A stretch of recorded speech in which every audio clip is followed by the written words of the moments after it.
하나님 말씀은 마가복음 6장 7절에서부터 13절까지의 말씀입니다.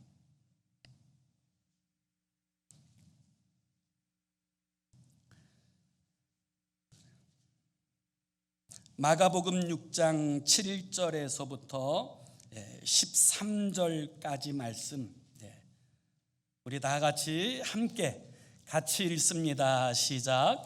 12 제자를 부르사 둘씩 보내시며 더러운 귀신을 제어하는 권능을 주시고 명하시되 여행을 위하여 지팡이 외에는 양식이나 배낭이나 전대의 돈이나 아무것도 가지지 말며 신만 신고 두벌 옷도 입지 말라 하시고 또 이르시되 어디서든지 누구의 집에 들어가거든 그곳을 떠나기까지 거기 유하라. 어느 곳에서든지 너희를 영접하지 아니하고 너희 말을 듣지도 아니하거든 거기서 나갈 때에 발 아래 먼지를 떨어버려 그들에게 증거를 삼으라 하시니 제자들이 나가서 회개하라 전파하고 많은 귀신을 쫓아내며 많은 병자에게 기름을 발라 고치더라. 아멘. 예수 믿는 사람들을 가리키는 단어들이 있습니다. 예를 들면 가장 대표하는 명칭이 있다면 그리스도인, 이런 명칭도 있고요.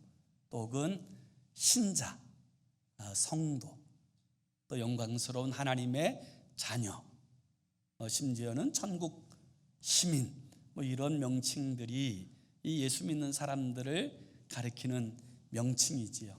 이런 명칭들을 들을 때에는 오히려 우리에게 위로가 되기도 하고 또 힘이 되기도 하지 않습니까? 하나님의 자녀, 하나님 나라의 시민권을 가진 하나님의 백성, 이런 표현들 자체가 우리에게 위로가 되고 힘이 되어질 때가 많은데 또 다른 명칭이 바로 제자입니다.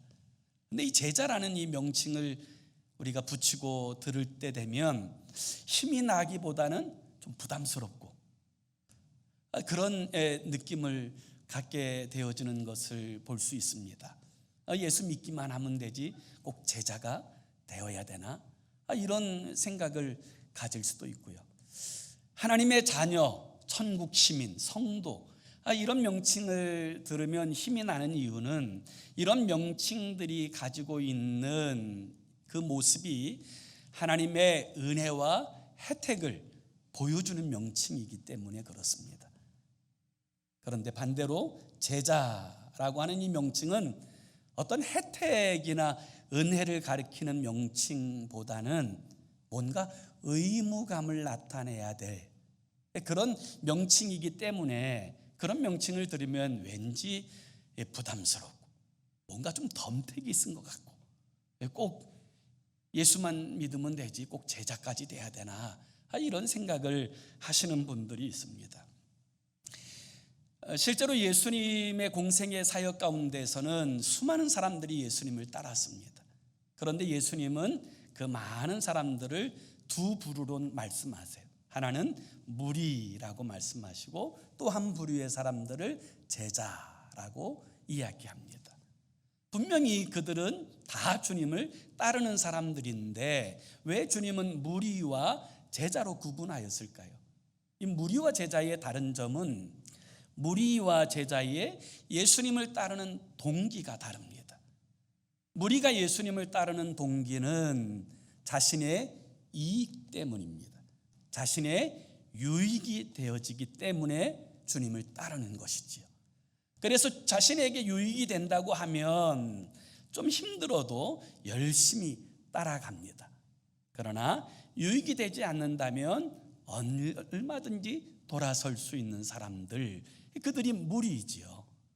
예수님이 예루살렘에 입성하실 때 종려나무 가지를 꺾고 흔들며 호산나 찬송하였던 그들이 이 대제사장의 그 무리들의 그 이제 수레를 받았을 때에는 돌변하여서 예수를 십자가에 못 박으라 소리 지를 수 있는 사람들, 그들이 바로 무리라고 이야기할 수 있지요.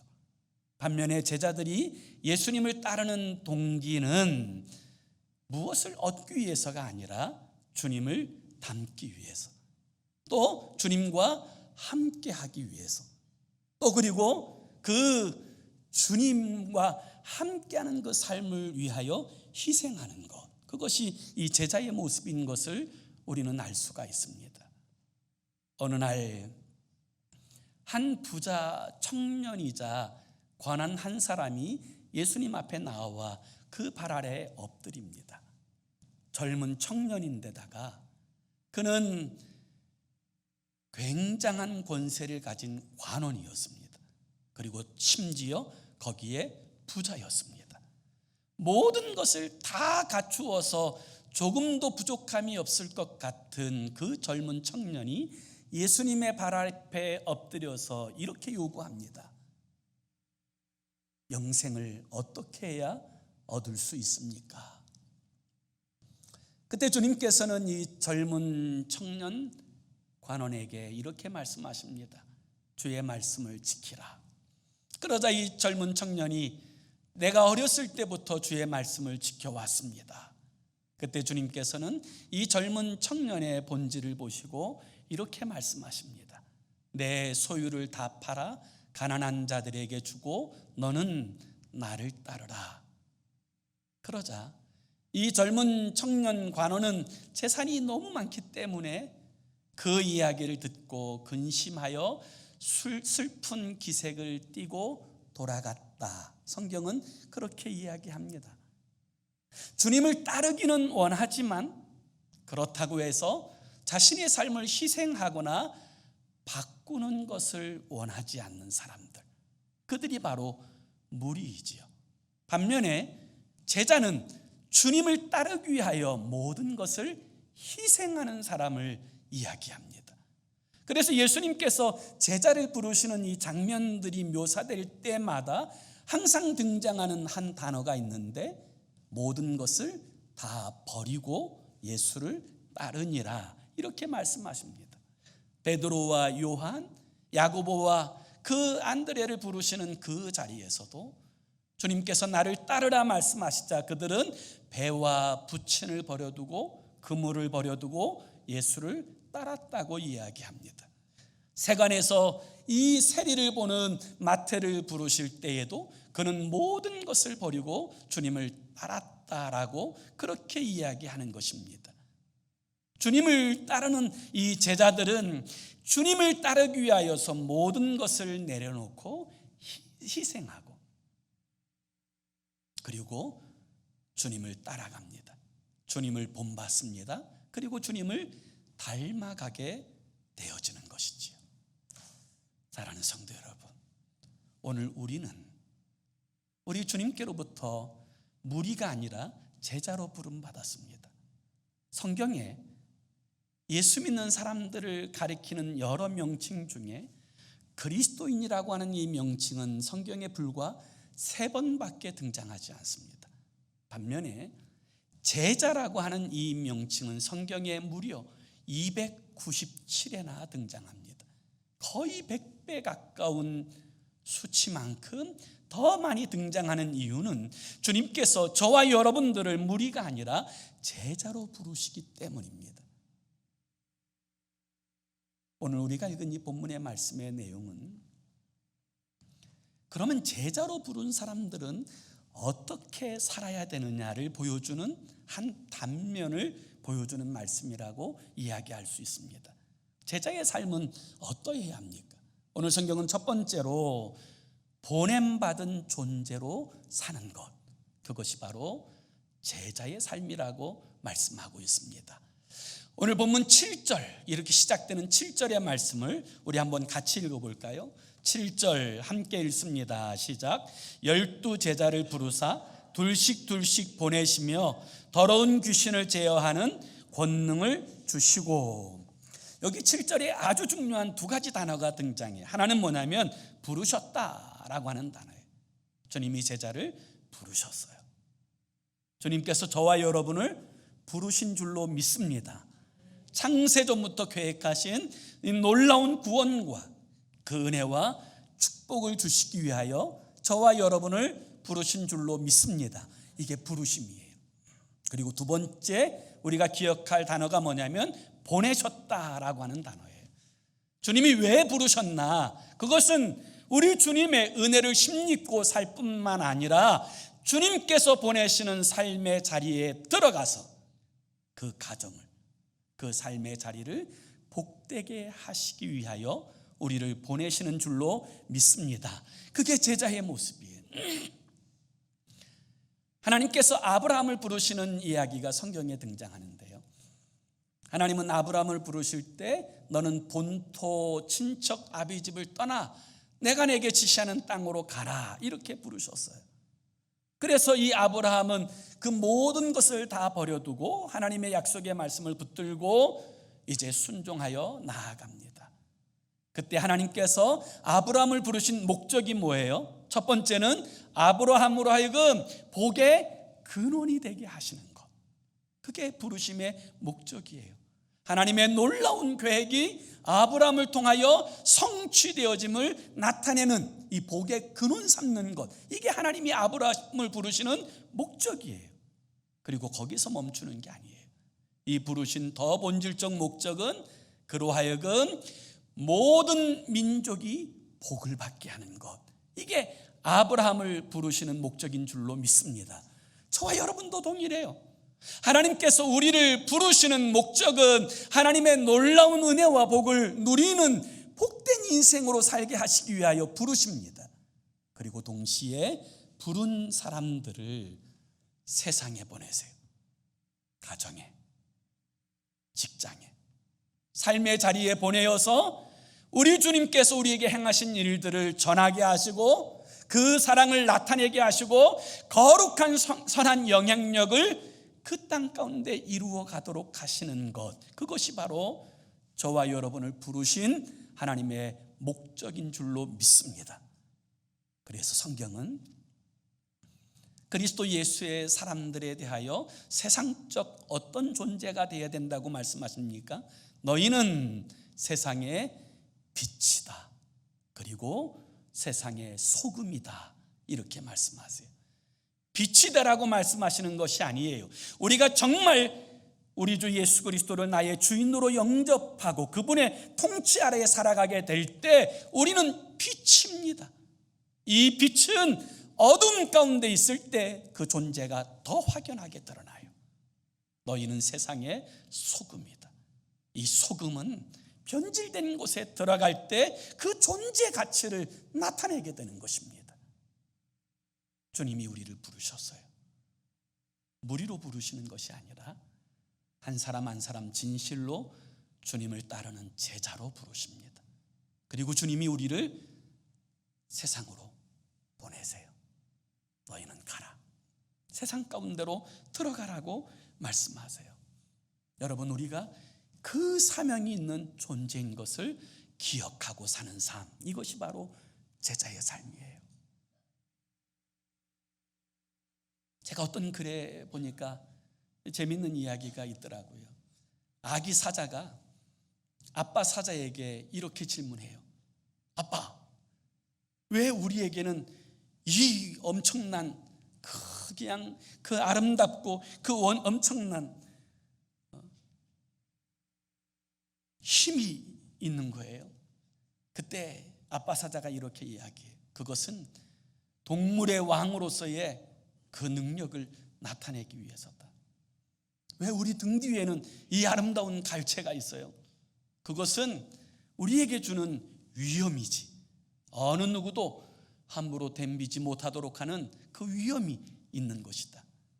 아빠, 왜 우리에게는 날카로운 이빨과 이 싸나운 발톱이 있어요? 그것은 적들을 한 번에 제압하여 그 영광을 나타내기 위함이지. 그 모든 이야기를 듣고 있던 이 아기 사자가 끝으로 그 아빠 사자에게 이렇게 이야기합니다. 그런데 아빠, 우리는 왜 이 동물원 우리 안에 있어요? 여러분, 어쩌면 이 이야기가 오늘 교회 안에 갇혀 있는 그리스도인들을 비유하는 이야기는 아닐까요? 주님께서 분명히 귀신을 쫓는 권세를 주시고 세상 가운데 나아가서 행할 수 있는 능력을 주셨음에도 불구하고 동물원 안에 갇혀서, 교회 안에만 갇혀서 어떤 세상의 영향력도 나타내지 못하고 살아가는 그런 사람으로 우리의 삶은 지금 유지되어져 가고 있지는 않습니까? 주님이 정말 우리를 부르신 이유, 그것은 우리가 주님의 은혜와 복을 받고 구원의 감격과 은혜 가운데 살 뿐만 아니라 세상 가운데서 그 아름다운 일들을 나타내게 하시기 위하여, 세상에 보내기 위하여 우리를 부르신 줄로 믿습니다. 그래서 우리가 들어가는 곳마다 그 하나님의 일이, 우리에게 구원하신 그 하나님의 그 은총의 역사가 사람들에게 전달되어지고, 우리가 있는 그곳마다 하나님의 영광이 드러나도록 해야 되는 줄로 믿습니다.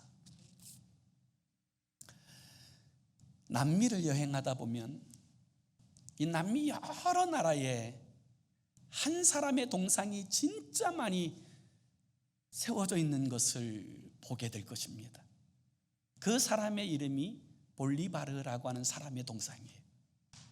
이 볼리바르라고 하는 이 사람의 동상이 이 남미를 여행할 때 굉장히 많이 볼 수 있는데, 베네수엘라, 그 다음에 콜롬비아, 또 이제 에콰도르, 페루, 볼리비아, 뭐 이쪽 북미 바로 밑에 있는 그 부분들의 여러 나라들의 이 볼리바르의 동상이 있는 것을 보게 되는데, 심지어는 어떤 나라는 이 볼리바르를 기념하기 위해서 나라의 국호를 볼리비아라고 정했어요. 그렇게 되어질 수 있었던 이유는 이 볼리바르라고 하는 한 사람의 이야기 때문에 시작됩니다. 1783년에 이 볼리바르가 이 남미 가운데서 베네수엘라에서 태어나게 돼요. 그런데 그가 그 집에서 태어나게 되었을 때 그 집안은 그 유럽에서 신대륙을 발견했다고 넘어온 이주민의 가정인데, 그 가정이 얼마나 부유한지 이미 그 가정에는 1200명의 노예를 거느리고 있는 귀족 가문이었어요. 그런 가문에서 태어나서 모든 이 혜택을 받고 살았던 이 볼리바르가 이 스페인 마드리드로 건너가서 사랑하는 여인과 만나 결혼하고, 그리고 스페인에서 얼마든지 귀족처럼 살아갈 수 있었음에도 불구하고 그 당시에 정복자였던 이 스페인이 식민 지배를 하는 나라들에게 행하는 이 폐악질, 또 노예들에게 행하는 이 악행들을 보고는 이 볼리바르가 결심합니다. 내가 이렇게 살아서는 안 되겠다. 나 혼자 이렇게 편안하게 살아서는 안 되겠다. 이 결심하고 나서 그때부터 그가 투쟁을 시작해요. 그리고 그의 끈질긴 투쟁 끝에 결국에 이 남미의 거의 절반 가까이가 스페인의 지배에서 해방되어지는 일이 벌어지게 되죠. 제자가 누구냐? 여러분, 이 제자는 자신의 안위만을 위해서, 편안만을 위해서 살아가는 사람들이 아니라 주님께서 보내신 이 세상을 변화시키고 그 세상 가운데서 하나님의 영광을 나타내기 위해서 살아가는 사람들, 그들이 바로 제자입니다. 제자의 삶 두 번째 이야기는, 두 번째 모습은 주님만 의지하는 삶을 사는 것입니다.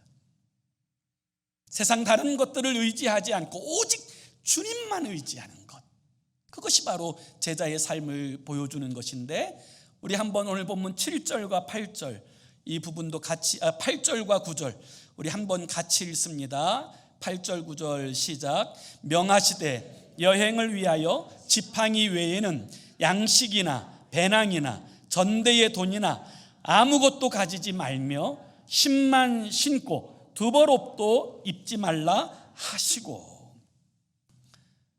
주님께서 세상으로 보내실 때 주님께서 하신 말씀이 뭐냐면, 너희는 아무것도 가지고 가지 말아라. 어떤 것도 소유하지 말고 세상 가운데로 나아가라, 이렇게 말씀하세요. 실제로 우리가 여행을 하려고 그러면 뭐가 필요합니까? 이제 여행에 혹시 어려움 당할지 모르니까 일정의 양식을 준비하기도 하고, 또 여행에 또 어떤 일을 경험하게 될지 모르니까 전대에 돈도 조금 넣어가고, 그리고 필요한 것들을 배낭에 메고, 그리고 갈아입을 여벌에 옷을 가지고 가는 것, 이게 당연히 여행에서 가장 필수적인 일들인데, 우리 주님께서는 이 제자들을 둘씩 짝지어서 여러 마을로 고을로 보내시면서 이렇게 말씀하세요. 너희는 여행을 위해서 어떤 것도 가지지 말아라. 두벌옷도, 또 다른 신발도, 그리고 배낭도, 전대의 돈도 아무것도 가지지 말고 나아가라고 말씀하세요.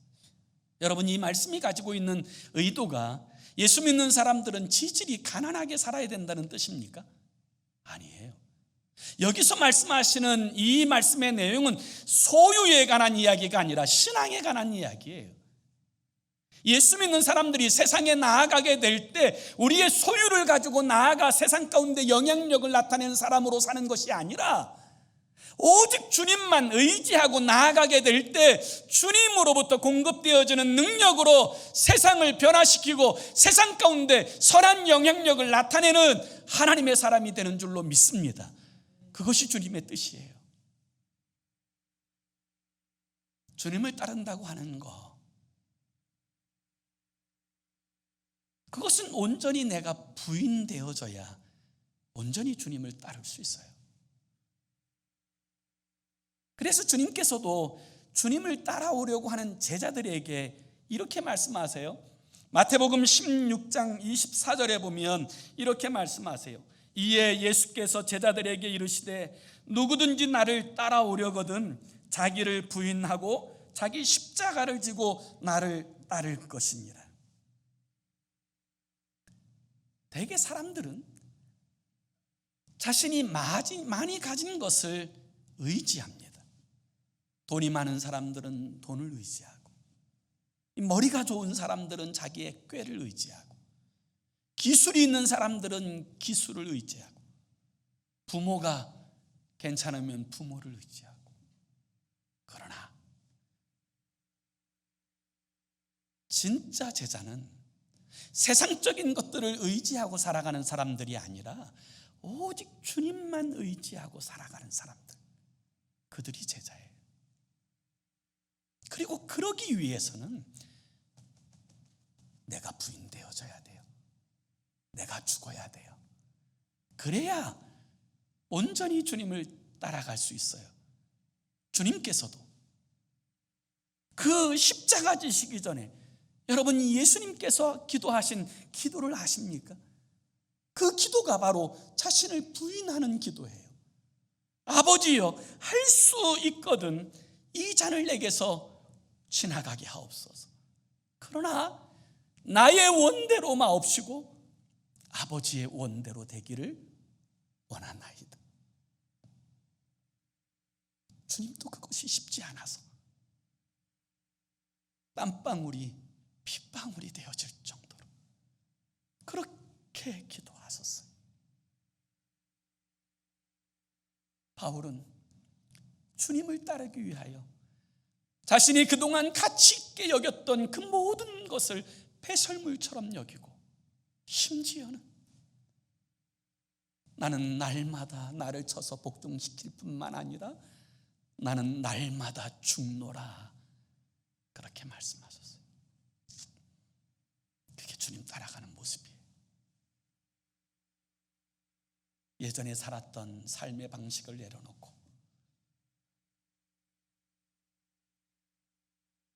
우리의 주인 되신 주님의 그 삶의 방식과 사상으로 나를 변화시키고 그분을 따라가는 것, 그게 진짜 제자의 길이에요. 어느 한 주일학교 예배 가운데 한 선생님이 모여진 아이들에게 부자와 거지 나사로에 관한 이야기를 열심히 들려주었답니다. 그리고 나서 아이들에게 이렇게 물어봤다 그래요. 얘들아, 너희는 부자가 되고 싶니? 아니면 천국에 간 나사로가 되고 싶니? 그랬더니 한 맹랑한 아이가 손을 들더니 이렇게 말하더래요. 선생님, 살아서는 부자로 살다가 죽어서는 나사로가 되고 싶어요. 여러분, 오늘 우리 신앙은 어떻습니까? 그 아이와 다릅니까? 살아서는 적당히 즐기고 적당히 믿다가 죽어서는 천국 가고 싶어요. 혹시 우리들의 신앙이 그 아이를 통해서 고백되어진 것은 아닙니까? 여러분, 제자로서의 삶과 그 성공과 실패는 주님을 얼마나 의지하느냐에 달려 있어요. 이 제자의 삶을 보여주는 세 번째 모습은 제자는 순종하는 삶을 사는 거예요. 순종하는 삶을 사는 거예요. 우리 12절과 13절도 우리 한번 같이 읽어봅니다. 12절 13절 시작. 제자들이 나가서 회개하라 전파하고 많은 귀신을 쫓아내며 많은 병자에게 기름을 발라 고치더라. 아멘. 이 예수님의 제자들은 주님의 말씀에 순종했습니다. 가라고 하시니까 갔고, 또 그곳에서 주님의 권능을 나타내서 귀신을 쫓아내고 병든 자를 고치고, 또 그들에게 회개하라고 선포했어요. 여러분, 이것은 결코 쉬운 일이 아닙니다. 절대로 쉬운 일이 아니에요. 그래서 예수님도 아세요. 그래서 예수님이 제자들을 보내실 때 뭐라고 말씀하십니까? 이렇게 말씀하세요. 내가 너희를 세상 가운데 보내는 것이 마치 양을 이리떼 가운데 보냄과 같도다. 그러니 너희는 뱀같이 지혜롭고 비둘기같이 순결하라. 이렇게 말씀하세요. 우리 주님도 아세요. 그렇게 제자로서 이 땅에 살아가는 이 삶이 늑대에게, 이리에게 뜯기고 뜯길 수 있는 그런 곳에 보내진다는 사실을 주님도 너무너무 잘 아세요. 그럼에도 불구하고 순종하여 나아가게 될 때 주님께서 우리에게 감당할 수 있는 믿음과 능력을 더하여 주시는 줄로 믿습니다. 여러분, 제자들은 주님의 말씀에 나가서 의지하여 나가서 회개하라고 선포했어요. 회개하라. 여러분, 이 말은 귀에 듣기 좋은 소리가 아니에요. 회개하라. 이 말은 돌아서라는 거예요. 여지껏 살았던 이 삶의 방식을 완전히 바꾸어서 주님 앞에 돌아서라는 거예요. 사람들이 가는 넓은 길로 가지 말고 좁은 길로 가라는 거예요. 큰 문으로 들어가지 말고 작은 문으로 들어가라는 거예요. 평탄한 길보다.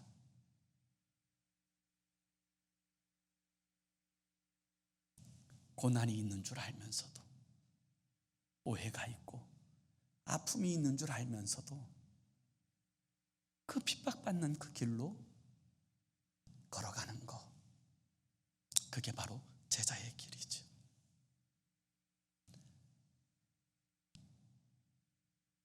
제가 대학교 다닐 때 신학 공부하고 있었을 때 참 지금 돌아보면 좀 부끄러운 일인데, 제가 너무 좋아해서 도강하는 일이 있었어요. 도강이라고 하는 것은 그 학교 학생도 아닌데 또 그 수업료도 내지 않았는데 몰래 가서 교수님 강의를 듣는 것을 도강이라 그래요. 이게 부끄러운 일이죠. 근데 제가 그 당시에 참 듣고 싶었던 강의는, 그 당시 연세대학교에 김동길 교수님이라는 분이 계셨는데, 그분 이야기가 참 저에게 많이 도전이 될 때가 많더라고요. 그래서 우리 학교도 아닌데 연세대학교까지 가서 그 교수님 강의를 도강하기도 하고, 모르겠어요. 우리 학교보다 연세대학교 그 급식이 너무 또 좋기도 하고, 그래서 이제 종종 이렇게 했던 적이 있었는데, 그때 들었던 이야기 가운데 이 김동길 교수님이 이런 재밌는 이야기를 한번 하시더라고요. 이제 그날 그 아침에 이제 그 교수하시려고 올라가시는데 한 여학생이 위에서 캠퍼스에서 위에서 내려오면서 이 교수님한테 안녕하세요 인사하더래요. 너무 밝게 이 예쁜 여학생이 인사하더래요. 그래서 가만히 봤더니 십자가 금목걸이를 이게 차고 있더래요.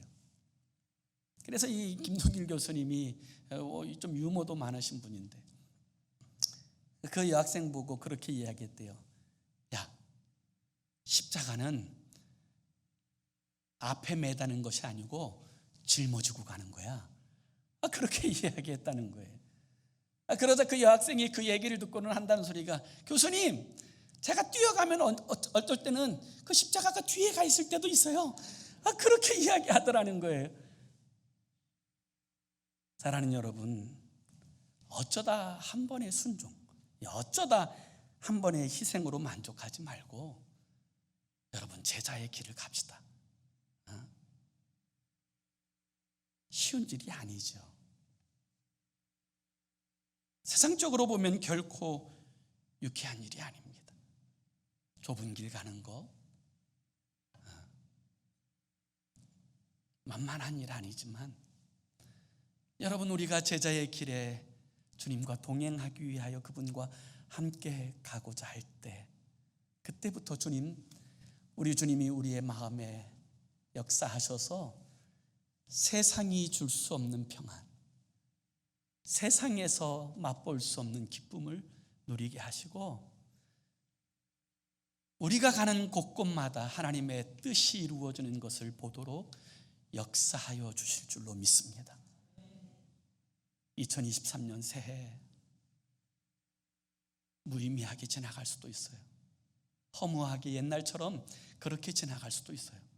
그런데 우리가 좀 마음을 결심하고, 힘들지만 어렵지만 진짜 제대로 예수 믿어보겠다고 결심하고 결단하고 나아가면 그때부터 우리 주님께서 역사하시는 일들을 우리가 경험하게 되어질 것이라고 믿습니다.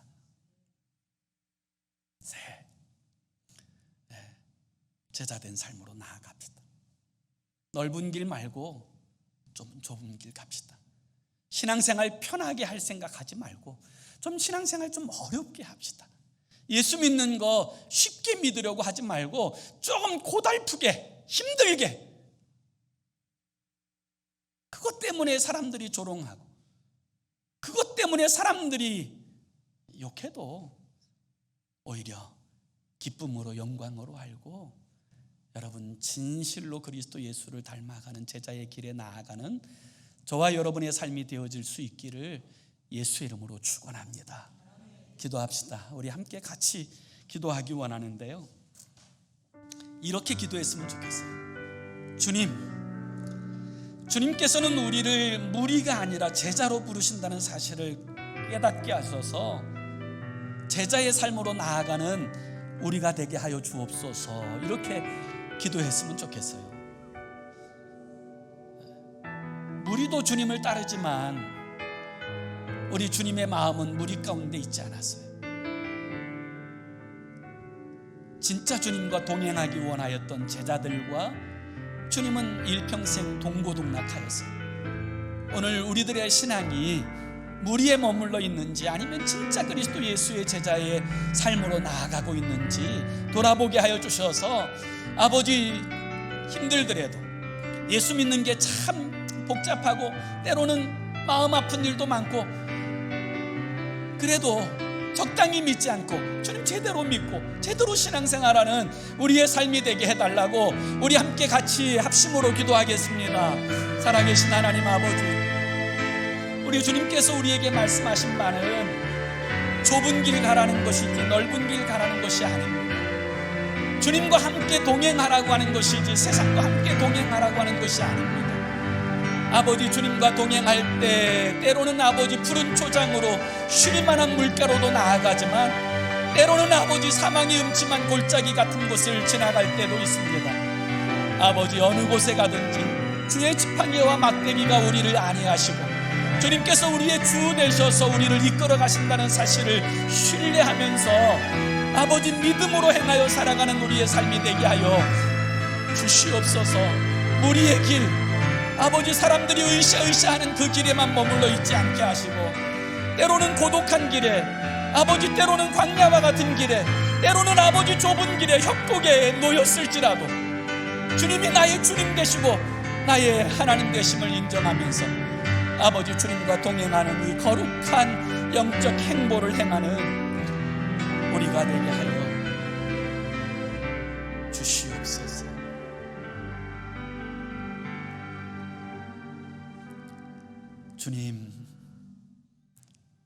주님께서는 우리로 주님을 따라갈 때 마음 편하게 먹고 쉽게 따라오라고 말씀하기보다 자기를 부인하고 자기 십자가를 지고야 나를 좇을 것이라고 말씀하셨습니다. 그 십자가가 부담이 돼서 내 모든 것을 내려놓는 그것이 너무 힘들어서 주님의 제자로 헌신하며 결단하기보다 적당한 무리로서 살아가기를 원하는 것이 우리의 마음입니다. 그러나 주님,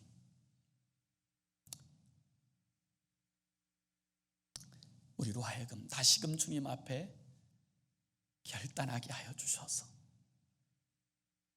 편하게 신앙생활하기보다 제대로 힘들게 신앙생활하는 우리 되게 해주시고, 편한 길 가는 것보다 고통스럽지만 주님과 함께 동행하는 길을 선택하며 나아가는 우리가 되게 하여 주옵소서.